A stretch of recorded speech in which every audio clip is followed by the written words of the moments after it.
The starting point for the tray is making the assembly that consists of the sides and the bottom.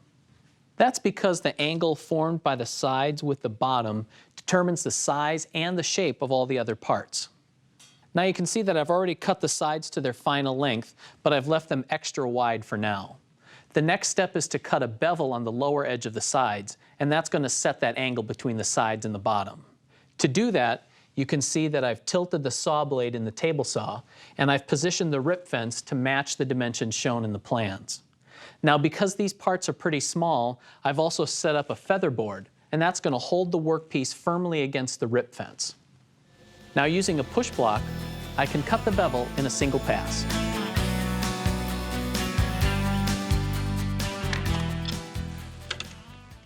The next step is to cut a groove along the lower edge of the side, and that's going to hold the bottom of the tray later on.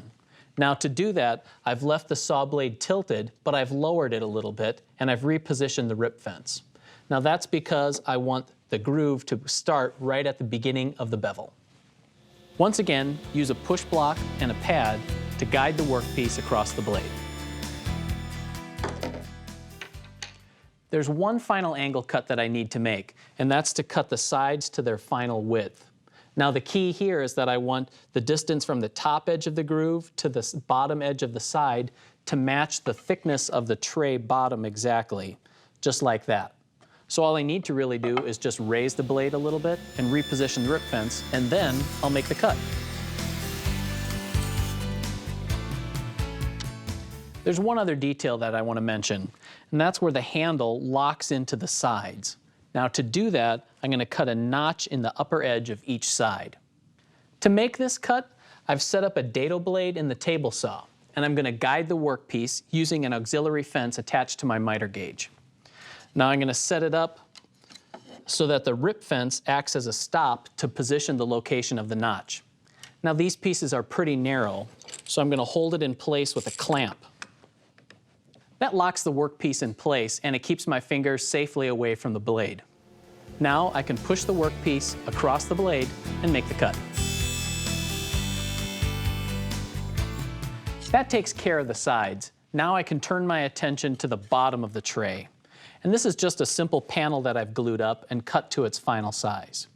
Now, the bottom needs a tongue cut along each edge to fit in the grooves that I cut in the sides earlier. To cut the tongue, I'll use a dado blade buried in an auxiliary rip fence. Then I'll cut a rabbet along each edge.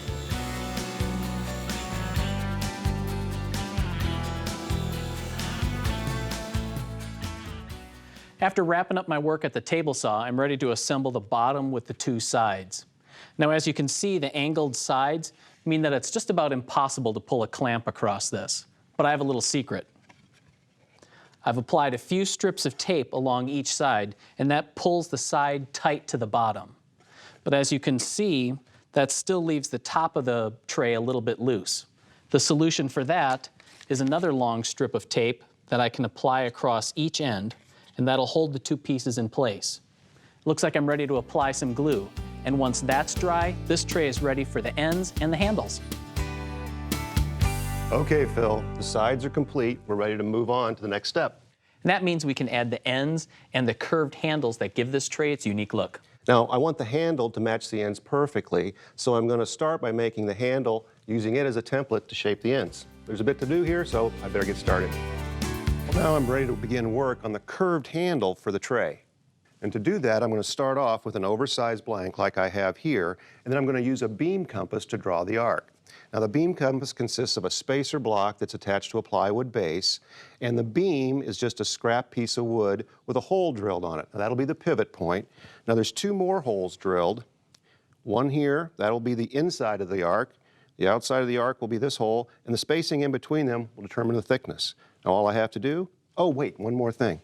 Since I'm working with a dark wood like this, I've gone ahead and put some tape down. That way the pencil line will show up a lot easier.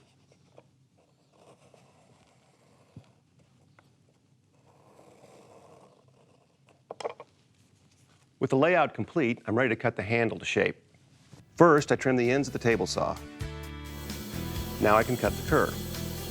The important thing is to stay just outside the layout lines and try to create a nice, smooth cut.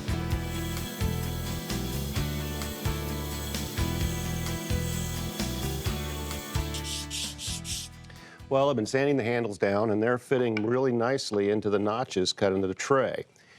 Like that. I've also gone ahead and beveled the ends so they fit down in between the sides.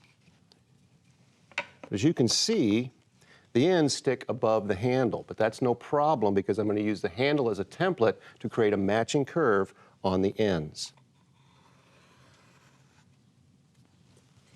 All right, there's the arch shape. This is also a good time to go ahead and cut out the finger openings in the end pieces. Then it's over to the bandsaw to cut everything to shape. I start by cutting the arc shape on the ends. Here again, be sure to stay to the waist side of the line. Then I go back and cut out the finger opening.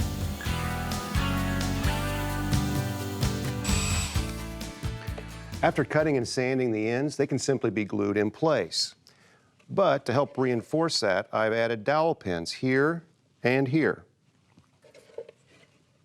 The handle is also held in place with pins.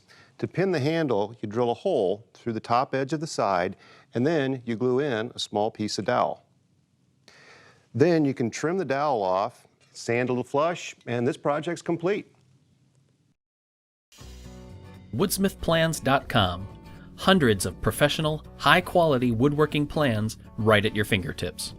Every single plan is presented as an easy-to-download digital package that includes pages of step-by-step instructions, full-color photos, illustrations, and exploded views, retail sources for hardware and supplies, plus a cutting diagram and materials list. Many plans offer handy video overviews and guides. Plus, we're proud to offer our plans in both standard and metric. Everything is here, from gorgeous heirloom furniture projects to handy shop projects and upgrades, clever, cost-effective storage solutions, as well as weekend projects and accessories that are great for gifts, all fully searchable and categorized for easy browsing. Woodsmithplans.com, everything you need for building fine woodworking projects.